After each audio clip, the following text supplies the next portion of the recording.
नाव चेतन गंधे. मी इयत्ता 5वी मध्ये शिकत आहे. माझ्या शाळेचे नाव दीपक पूर्व माध्यमिक शाळा निमखेड बाजार. मी आज तुम्हाला बोधकथा सांगणार आहे. माझ्या बोधकथेचे नाव एक लाकूड तोड्या व मोबाईल आहे.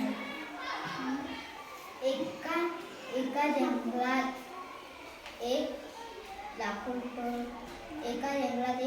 तोड्या जायचा.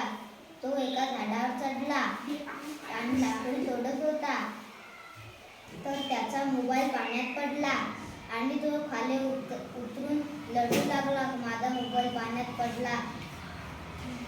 आणि त्याच्यातून एक देवी प्रकट झाली. त्या देवीने म्हणाले, काय झालं?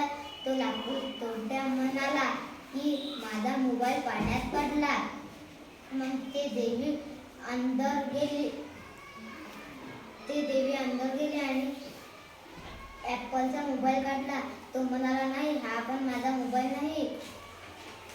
मग तिने विवोचा मोबाईल काढला. तो म्हणाला, हा पण माझा नाही. मग तिने नोकियाचा मोबाईल काढला. तो म्हणाला, हो, हाच माझा मोबाईल आहे. देवी खुश झाली आणि त्याला तिने मोबाईल बक्षीस म्हणून दिले आणि आनंदाने तो घरी गेला आणि त्या आनंदाने राहू लागले. तात्पर्य असा बोध होतो की चांगल्यासोबत चांगलं राहावे. माझ्या गोष्टीचा बोध आहे की चांगल्यासोबत चांगलं वाटत.